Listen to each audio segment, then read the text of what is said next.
हमारा 71 number question है, भारतीय राष्ट्रीय आंदोलन से संबंधित निम्नलिखित संस्थाओं संगठनों को उनके स्थापना वर्ष के अनुसार पहले से बाद के क्रम में व्यवस्थित कर कूट की सहायता से सही उत्तर का चयन कीजिए।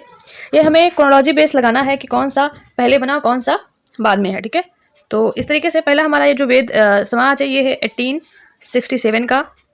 अगला है मोहम्मदन लिटरेरी सोसाइटी जो कि है हमारा 1863। एशियाटिक सोसाइटी 17 जो है एशियाटिक सोसाइटी है 1784 का।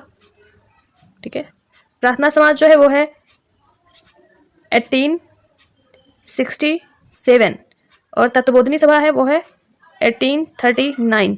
इस हिसाब से जो हमारा राइट आंसर है वो राइट आंसर क्या हो जाएगा, पहले हमारा आएगा 63 यानी कि 2 वाला।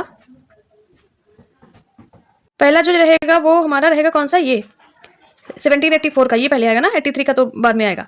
पहला हो जाएगा हमारा 3, उसके बाद में कौन हो जाएगा 5 हो जाएगा, तो हमारा पहला जो है राइट आंसर हो जाएगा ऑप्शन नंबर ए है। अगला क्वेश्चन देखते हैं। अगला क्वेश्चन हमारा है 72। निम्नलिखित में से किस शैव संत को दक्षिण का वेदव्यास कहा गया है। तो फर्स्ट ऑप्शन है त्रिगुयान, सेकेंड ऑप्शन है मणिकवाचगर और थर्ड ऑप्शन है नम्बियांदर नाम्बी और फोर्थ है बी और सी दोनों। तो हमारा राइट आंसर है ऑप्शन नंबर डी यानी कि बी और सी दोनों ही इसका राइट आंसर हो जाएगा। और अगला क्वेश्चन है हमारा क्वेश्चन नंबर 73। सूची 1 को सूची 2 से सुमेलित करना है। अभिलेख है एक तरफ और एक तरफ उनका विवरण दिया हुआ है। ठीक है, तो इसका राइट आंसर है क्या हो जाएगा, ये हमको जब इसको मैच करेंगे तभी पता चलेगा। ठीक है, तो बालाघाट अभिलेख है, ये रिलेटेड है आपका मालवा शासक से, कहाँ से, मालवा शासक से। ठीक है, और जैसे हमने ऑप्शन ए को मैच किया उसके बाद में हमारा राइट आंसर जो है वो ऑप्शन नंबर ए यानी कि मिल गया। बी का जाएगा 3 की तरफ। ठीक है, देव जो वर्णक अभिलेख है ये उत्तर गुप्त के शासकों का उल्लेख करता है। ठीक है, और उसके बाद में जो सी है वो है रिद्धपुर ताम्रपत्र, ये आपका हो जाएगा ऑप्शन नंबर 2 यानी कि समुद्रगुप्त तथा चंद्रगुप्त द्वितीय की प्रशस्ति है ये रिद्धपुर ताम्रपत्र। ठीक है, और जो ये डी वाला है ये जाएगा एक की तरफ, ये वाकाटक ताम्रपत्र है, ये बंधु दत्त द्वारा जारी ताम्रपत्र है। ठीक है, तो इस हिसाब से मेरा right answer option number A है। अगला क्वेश्चन है 74। निम्नलिखित कथनों पर विचार कीजिए। पहला ऑप्शन है हर्षवर्धन ने अपनी बहन राजश्री को आत्मदाह से बचाया था। सेकेंड ऑप्शन है राजश्री को खोजने में दिवाकर मिश्र नामक बौद्ध भिक्षु की सहायता की थी। ठीक है, थर्ड ऑप्शन है हर्षवर्धन ने शशांक को पराजित करने के लिए भास्कर वर्मन की सहायता की थी। उपरोक्त में से कौन सा कथन सही है, 1 और 2, 2 और 3, 1 और 3 और 1, 2, 3। तो इसमें हमें राइट आंसर चूज करना है। राइट आंसर इसका क्या हो जाएगा, ये दिए गए सारे के सारे ऑप्शन सही हैं यानी कि राइट आंसर हमारा ऑप्शन नंबर डी है। ठीक है, अगला क्वेश्चन है हमारा 75। नीचे दिए गए कथनों में से आपको क्या करना है, चूज करना है। अभिकथन और कार्डनर दिए गए हैं। ठीक है, जो अभिकथन है वो है महात्मा बुद्ध के शिष्य सारिपुत्र और महामौदगल्याण पहले संजय बेलट्टी पुत्र के शिष्य थे। अगला हमारा जो कारण है वो है संजय बेलट्टी पुत्र जो ने पंच महाव्रत का सिद्धांत दिया था। ठीक है, संजय बेलपुत्र जो थे उन्होंने क्या किया था, पंच महाव्रत का सिद्धांत दिया था। तो ये चीज क्या है, ये गलत है। क्या है, जो संजय बेलपुत्र थे ये क्या था, शिष्य थे, शिष्य तो थे ये, लेकिन ये पंच महाव्रत का सिद्धांत था ये किसने दिया था, 24 जो हमारे तीर्थंकर थे महावीर स्वामी जी जैन तीर्थंकर थे ना, तो उनका दिया हुआ है ये कौन सा पंच महाव्रत का सिद्धांत। ठीक है, तो इस हिसाब से हमारा राइट आंसर क्या हो जाएगा, ऑप्शन नंबर सी हो जाएगा इसका। ठीक है, क्योंकि एक सही है और आर क्या है, गलत है इसका। अगला क्वेश्चन है 76, मैचिंग का है। पहला इसमें ग्रंथ है और लेखक है। कुवलयमाला के सामने यहाँ पे हरिभद्र सूर लिखा हुआ है, उत्तर पुराण के सामने गुणभद्र है और समरादित्य कथा के सामने जो है वो लिखा हुआ है उद्योतन सूरी। इसे हमें मैच करना है, तो इसका राइट आंसर हमें पता करना होगा। जो कुवलयमाला है ये किस रिलेटेड है, ये है उद्योतन जो सूरी है उनके द्वारा उनसे रिलेटेड है, वो लेखक हैं इसके। और जो उत्तर पुराण है वो इसके लेखक हैं गुणभद्र, क्या है, गुणभद्र हैं। और जो समरादित्य कथा है इसका लेखक कौन है, हरिभद्र सूर है। तो इसका right answer option number A हो जाएगा। 76 का ऑप्शन नंबर ए हो जाएगा। अगला क्वेश्चन है 77 नंबर का। विक्रमशिला के दीपंकर श्री ज्ञान को निम्न में से किस स्थान पर जाने हेतु निमंत्रित किया गया था। ठीक है, किसको, श्री ज्ञान को, जो विक्रमशिला के दीपंकर श्री ज्ञान है उनके बारे में है। तो उनको किस स्थान पर जाने के लिए निमंत्रित किया गया था। ऑप्शन 1 है इंडोनेशिया, ऑप्शन 2 है जो इसमें वो है बर्मा यानी कि सी जो है वो जावा और डी जो है वो कोरिया है। तो इसका जो राइट आंसर है ऑप्शन नंबर सी है यानी कि जो जावा है वहाँ पे इन्हें निमंत्रित किया गया था। अगला है क्वेश्चन 78, कथनों पर विचार करना है। गुप्त युग के शासक विष्णु के उपासक थे और उन्हें परम भागवत की उपाधि धारण की। ठीक है, गुप्त युग के जो शासक थे वो विष्णु के उपासक थे और उन्होंने परम भागवत की उपाधि धारण की थी। ये क्या है? सही। अगला क्या है? अगला कह रहा है कि गुप्त काल में वराह अवतार की मूर्ति कला एवं अभिलेखों की प्रमुखता से कल्पना की गई है। ठीक है, ये क्या है? सही है। ये आपका क्या हो जाएगा यहाँ पे? ये भी आपका सही है। अगला क्या है यहाँ पे? गुप्त काल में शिव को विष्णु का अवतार माना गया है। ठीक है, शिव को विष्णु का अवतार नहीं माना गया है। शिव तो एक स्वतंत्र डेटी थे, मतलब स्वतंत्र भगवान थे, प्रमुख देवताओं में से एक थे। ठीक है, ये दोनों अलग अलग थे और दोनों का ही मेंशन मिलता है यहाँ पे। ठीक है, तो ये शिव विष्णु के अवतार नहीं थे। ठीक है, तो यहाँ पे right answer option number C हो जाएगा। सत्य कथन हमसे पूछा था तो हमने यहाँ पे बता दिया। अगला यहाँ पे सूची 1 को सूची 2 से सम्मिलित करना है। प्राचीन क्षेत्र के नाम है और वर्तमान उनके भौगोलिक भाग हैं। ठीक है, ये प्राची के सामने आपको जो है वो पश्चिमोत्तर भारत लिखा हुआ है, मानदेश के सामने आपका पश्चिम भारत है और उत्पाप के सामने आपका पूर्वी भारत है और अपरांत के सामने आपका मध्य भारत है। ठीक है, तो यहाँ पे आपको मैच कराना है जो आपका क्वेश्चन है। तो यहाँ पे इसका राइट आंसर आपको बताना होगा। तो ये जो प्राची है, ठीक है, ये इसका क्या है? पूर्वी भारत है। ठीक है, प्राची का पूर्वी भारत है और मानदेय का क्या है? मानदेय का आपका हो जाएगा मध्य भारत। ठीक है, और फिर जो उत्पाप है इसका हो जाएगा पश्चिम भारत और ये जो आपका अपरांत है इसका हो जाएगा पश्चिम भारत। ठीक है, जो उत्पाप है इसका हो जाएगा पश्चिमोत्तर भारत और अपरांत का हो जाएगा पश्चिम भारत। तो इस हिसाब से हमारा right answer option number C हो जाएगा। ठीक है, 79 क्वेश्चन का ऑप्शन नंबर सी। अगला जो हमारा क्वेश्चन है वो है 80 नंबर का, जिसमें वशिष्ठ पुत्र पुलमावी से संबंधित निम्नलिखित में से कौन सा कथन सत्य है, ये हमें बताना है। पहला ऑप्शन है इसमें सिक्कों पर 2 मस्तूलों वाला जहाज चित्रित था। सही है। इसमें शक शासक की पुत्री से विवाह किया गया था। सही है। यह सातवाहन वंश का अंतिम सम्राट था। ये इसके अभिलेख में महाराष्ट्र केवल महाराष्ट्र क्षेत्र से प्राप्त हुए थे। इसके अभिलेख जो है केवल महाराष्ट्र क्षेत्र से प्राप्त हुए हैं। जी नहीं। तो इसका राइट आंसर क्या है? ऑप्शन नंबर डी है। ठीक है, ये क्या है? जो सातवाहन शासक, अंतिम शासक कौन था? ये वशिष्ठ पुत्र पुलमावी नहीं था। ठीक है, ये अंतिम शासक जो यज्ञश्री सतकर्णी था। क्या था? यज्ञश्री सतकर्णी था। ठीक है, सतकर्णी। तो ये इसलिए करा था क्योंकि यहाँ पे अंतिम शासक आपको वशिष्ठ पुत्र पुलमावी को बता दिया। अगला यहाँ पे केवल महाराष्ट्र से अभिलेख प्राप्त है, नहीं, यहाँ पे क्या तमिलनाडु था, आंध्र प्रदेश था, ठीक है, और आपका महाराष्ट्र था। केवल महाराष्ट्र नहीं था, ये तीनों शामिल थे। ठीक है, तो इस हिसाब से हमारा right answer option number D हो जाएगा। अगला क्वेश्चन है 81। कनिष्ठ के दरबार में रहने वाले निम्न में से किस बौद्ध दार्शनिक ने प्रज्ञा पारमिता सूत्र की रचना की थी? ठीक है, पहला ऑप्शन है अशोघोष, दूसरा ऑप्शन है नागार्जुन, थर्ड ऑप्शन है संघरच और फोर्थ ऑप्शन है पाशर। तो इसमें कौन है राइट आंसर? ये आपका है प्रज्ञा पारमिता जो है, प्रज्ञा पारमिता जो है इसकी रचना की थी नागार्जुन ने। इन्होंने ही शून्यवाद का सिद्धांत दिया था। ठीक है, शून्यवाद का सिद्धांत नागार्जुन ने ही दिया था। अगला क्वेश्चन देखते हैं 82। निम्नलिखित में से किस एक ब्राह्मण ग्रंथ से भूकंप, अकाल आदि प्राकृतिक आपदाओं के समन का उपचार मिला है? ठीक है, तो ये हमें बताना है। पहला ऑप्शन आपका ऐतरेय ब्राह्मण है। ठीक है, दूसरा ऑप्शन आपका षड्विश ब्राह्मण है, तीसरा ऑप्शन आपका गोपत ब्राह्मण है और चौथा आपका सतपथ ब्राह्मण है। तो आपका इस हिसाब से इसका राइट आंसर क्या हो जाएगा? किसमें मिली है प्राकृतिक आपदाएं? तो वो मिली है ऑप्शन नंबर बी, यानी कि षड्विश ब्राह्मण में। किसने? षड्विश। ठीक है, तो याद रखना ये। अगला देखते हैं, निम्नलिखित में से कौन सा सही सुमेलित है, ये आपको बताना है और दिए गए बाकी ऑप्शंस आपके गलत हो। जो ये अजीतनाथ है ये क्या है? गज होगा। ठीक है, गज यानी कि हाथी। और ये सुमितनाथ है, इनका क्या हो जाएगा? सुमितनाथ का हो जाएगा क्रॉन्च। क्या हो जाएगा? क्रॉन्च है। ठीक है, और विमलनाथ का क्या है? ये आपका वराही है। तो इनका यही राइट है। ठीक है, सारनाथ का क्या है? हिरण है, हिरण है। ठीक है, तो राइट आंसर इसका क्या है? ऑप्शन नंबर सी है।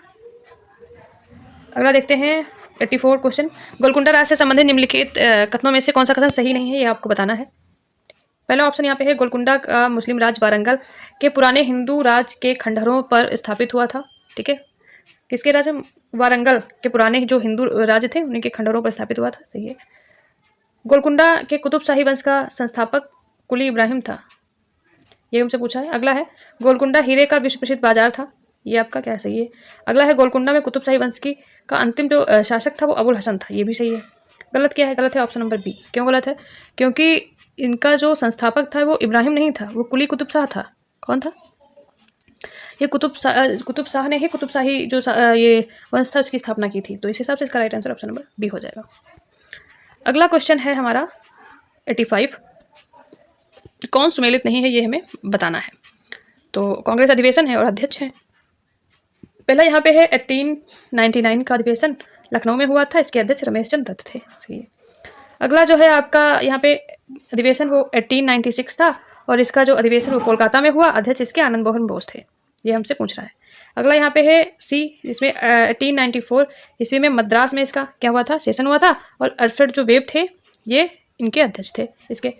और जो डी वाला है 1904 है ना, 1904 ईस्वी में जो अधिवेशन हुआ वो मुंबई में हुआ था और इसके अध्यक्ष थे सर हेनरी कॉटन। ठीक है, दिए गए सारे ऑप्शन सही हैं। सही नहीं है वो आपका बी नहीं सही है, क्योंकि यहाँ पे जो कोलकाता में तो हुआ था ये सही है, लेकिन इसमें जो इसका जो अध्यक्ष थे वो कौन था, रहीमतुल्ला सयानी। कौन था, रहीमतुल्ला सयानी। अगर आपको इन रहीमतुल्ला सयानी सुन के कुछ याद आ रहा होगा तो इसी सेशन में वंदे मातरम जो है वो गाया था चटर्जी जी ने, है ना। इसी सेशन में वंदे मातरम जो था वो पहली बार गाया गया था। ठीक है, तो अगला क्वेश्चन देखते हैं 86। निम्नलिखित युद्धों में से कौन सा एक कालक्रम के अनुसार अंतिम स्थान पर है, ये आपको बताना है। अंतिम स्थान पर आप तभी बता पाएंगे जब आपको पूरा का पूरा सारी चीज़ें पता होंगी, है ना। तो देखते हैं, जो पहला यहाँ पे सामूगढ़ है ये कब हुआ था, 1530 और 32 में हुआ था। ठीक है, कन्नौज का कब हुआ था, कन्नौज आपका हुआ था 1540 में हुआ था। और दौराहा आपका कब हुआ था, ये हुआ था 1658 में हुआ था। ठीक है, और ये जो आपका चौसा का युद्ध हुआ था ये आपका कब हुआ था, ये हुआ था 1539 में हुआ था। ठीक है, तो सबसे लास्ट में कौन जा रहा है अंतिम स्थान पे, ऑप्शन नंबर सी दौराहा का युद्ध जा रहा है। ठीक है, तो अगला देखते हैं 87 नंबर का क्वेश्चन है। नीचे दिए गए कथनों में से जिसमें से एक को अभिकथन, ठीक है, दूसरे को कारण कहा गया है। अभिकथन क्या है, भारत की स्वाधीनता के समय महात्मा गांधी कांग्रेस के सदस्य नहीं थे। ठीक है, ये अभिकथन और कारण वाले क्वेश्चन अगर अभी हमने अपने ही इसी वीडियो में पहले बताया हुआ है कि इनको कैसे सॉल्व करें, है ना। कई बार बच्चे इसमें बहुत कंफ्यूज होते हैं और क्वेश्चन गलत होने के चांसेस भी बहुत रहते हैं। ठीक है, तो हमने क्या बताया था, हमने आपको ये बताया था अगर आप फर्स्ट अभिकथन पढ़ रहे हैं तो आप उसमें क्योंकि ऐड करेंगे। ठीक है, और अगर कारण पढ़ रहे हैं तो उसके बाद में आपको इसीलिए ऐड करना है। ठीक है, लेकिन इन सबको ऐड करने से पहले भी आपको ये पुष्टि करनी होगी कि क्या ये दिए हुए फैक्ट सही है या नहीं सही है। ठीक है, उसके बाद ही आप इसको ऐड कर सकते हैं। ठीक है, तो चलिए देखते हैं इसमें से कौन सा इसमें सही है। ठीक है, तो अभिकथन इसमें ये है कि भारत की स्वाधीनता के समय महात्मा गांधी कांग्रेस के सदस्य नहीं थे। ठीक है, और इसका कारण जो है वो कह रहा है कि वर्ष 1934 में गांधी जी ने कांग्रेस से इस्तीफा दे दिया था। ठीक है, तो इसका राइट आंसर क्या हो जाएगा 87 का, वो क्या है, ऑप्शन नंबर ए है। दिए गए दोनों ऑप्शन सही हैं। अब इसलिए, और जो क्योंकि का कॉन्सेप्ट था वो कैसे था, भारत की स्वाधीनता के समय महात्मा गांधी कांग्रेस के सदस्य नहीं थे क्योंकि वर्ष 1934 में गांधी जी ने कांग्रेस से इस्तीफा दे दिया था। ठीक है, ये एकदम फिट बैठ रहा है ना, जब आप क्योंकि ऐड करते हैं तो एकदम से फिट बैठ रहा है, एक सेंटेंस के जैसा लग रहा है। ठीक है, अब दूसरा अभिकथन पढ़ते हैं, कारण पढ़ते हैं। कारण कह रहा है कि वर्ष 1934 में गांधी जी ने कांग्रेस से इस्तीफा दिया था। ठीक है, 1934 में कांग्रेस से इस्तीफा दिया था, इसीलिए, ठीक है, इसीलिए भारत की स्वाधीनता के समय महात्मा गांधी कांग्रेस के सदस्य नहीं थे। है ना, कितना अच्छा सेंटेंस बन रहा है ना। इस तरीके से ही आपका right answer option number A हो जाए, यानी कि दोनों सही हैं और दोनों एक दूसरे की व्याख्या भी करते हैं। अगला जो है क्वेश्चन वो है 88। मौर्यवंशी शासक अशोक के रुमनदेवी अभिलेख से कौन सी सूचना प्राप्त नहीं होती है, ये आपको बताना है। तो पहला ऑप्शन है शाक्यमुनि बुद्ध का जन्म लुम्बिनी में हुआ था। ठीक है, सेकंड जो है वो कह रहा है कि अशोक ने राज्याभिषेक के 20 वर्ष बाद यहाँ आया था। अशोक अपने राज्याभिषेक के, जो उनका राज्याभिषेक हुआ था अशोक का, उसके 20 वर्ष बाद वो यहाँ आया था। ठीक है, अगला है भगवान बुद्ध की महापरिनिर्वाण स्थली कुशीनगर है। ठीक है, और फोर्थ जो है वो लुम्बिनी को कर से छूट प्रदान करने की घोषणा। ठीक है, तो इसका जो राइट आंसर है वो हमें बताना है क्या है। ये है जो ये इस अभिलेख से सूचना प्राप्त नहीं होती है कि भगवान बुद्ध ने महापरिनिर्वाण जो स्थली उनकी है वो कुशीनगर है। ठीक है, तो इस हिसाब से हमारा right answer option number C है। अगला क्वेश्चन देखते हैं। अगला हमारा क्वेश्चन जो है वो 89 है। सूची 1 को सूची 2 से सुमेलित करना है। व्यक्ति हैं और विषय हैं।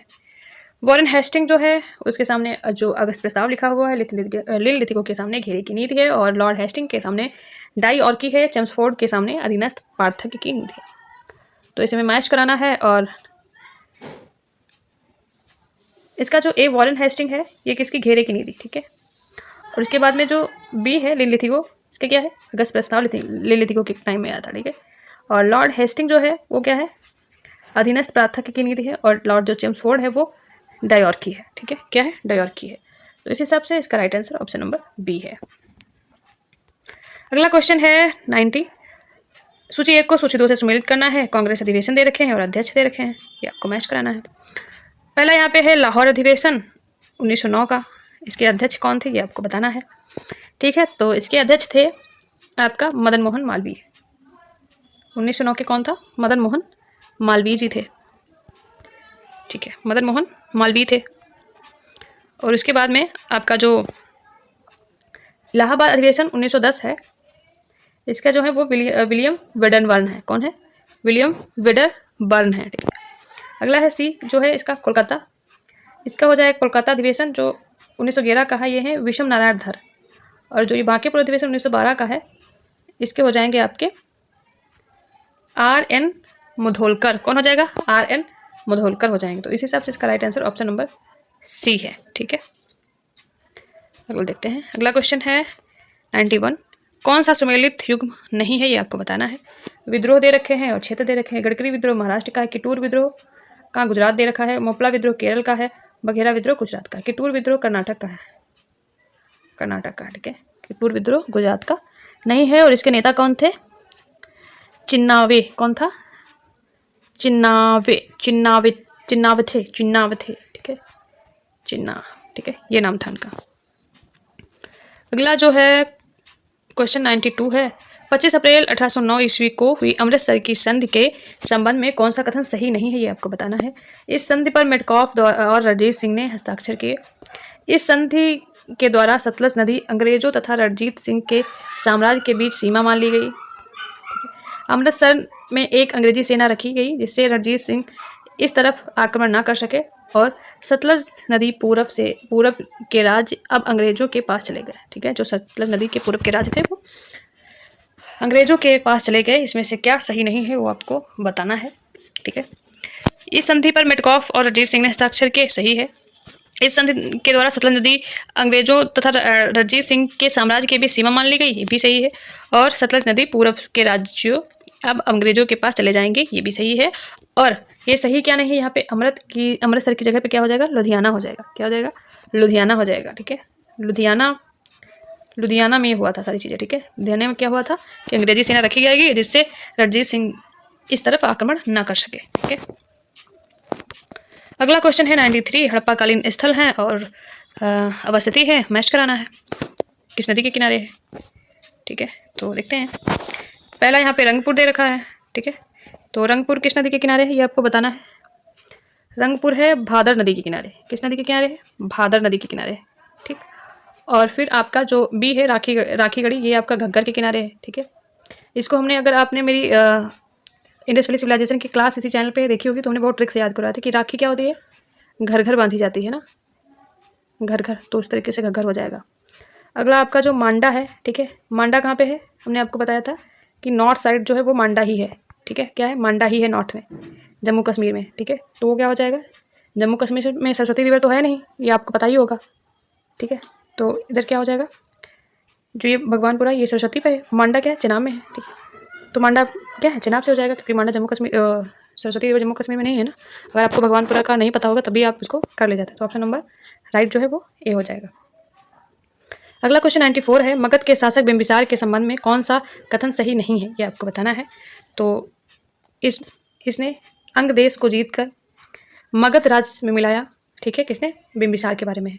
इसने लिच्छवी गणराज्य के शासक चेटक की बहन चेलना से विवाह किया।